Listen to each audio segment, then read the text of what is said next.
So, thank you, and I want to stay on all protocol, but I have to thank Professor Onya, SSG for being such a mentor. And he's really the godfather of a lot of these things that we've been doing in climate. And can we just, give him a round of applause for everything? I'm going to talk about what does all these things mean practically, and I'm going to focus on 3 key areas.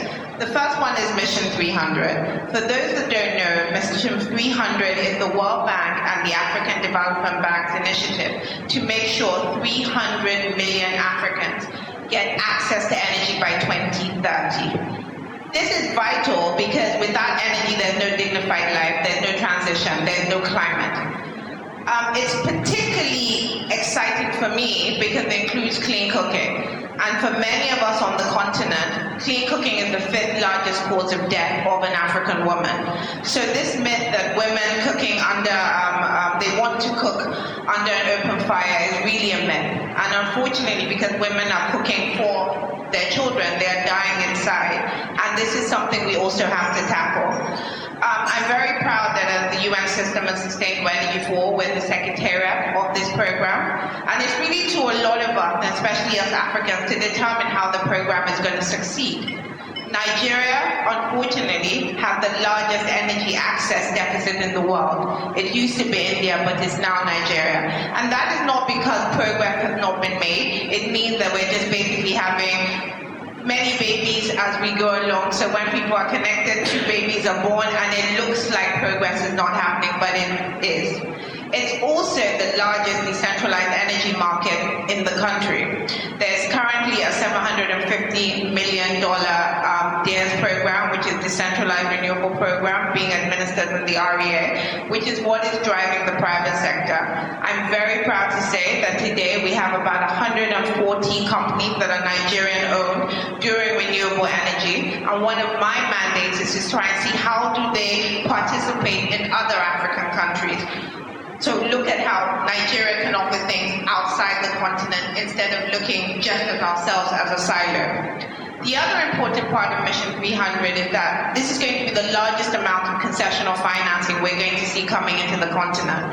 It's $48 billion of concessional financing from World Bank, AFDB, Islamic Development Bank, and many other partners. We in this room have to make the decision. Is it going to stay in our countries, or is it going to be developed all by international developers that don't really add any value when they take out our subsidies? These are very, very important moments for us. China made these decisions, India made these decisions, and now Africa needs to make this decision and have an Africa First climate agenda, which will be different from any other place around the world. So we cannot replicate models from London and all these places and think that that is what we're going to use for our development agenda. The second part I want to talk about is the need for mobilizing domestic resources. There is no country in the world that has developed its systems, its energy systems, based on foreign investment. So what is going to happen with our pension funds, our sovereign wealth funds? How are they going to interact and blend money with international organizations? We are very proud to be working with the Nigerian Sovereign Investment Authority, Africa 50, the United Nations system, to develop a dedicated decentralized renewable energy fund. And this fund is meant to finance local Nigerian developers in an area that people don't talk about, but it's critical, equity in companies, so these companies can actually grow. The third part, which seems controversial, but it isn't for me, is the role of women in the energy transition.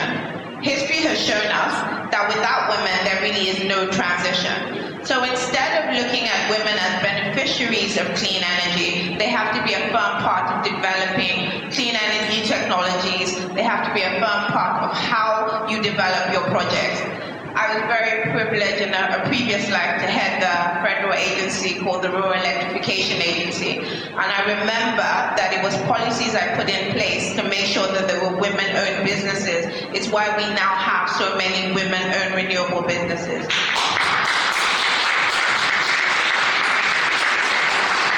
And I was very fortunate fortunate to have the lawmakers also support me, but we have to do a lot more. Women need to be owners, women need equity, and women need to be part of the conversation. And I hope with all of these together, we'll really make Nigeria that destination when it comes to climate finance. Thank you for listening.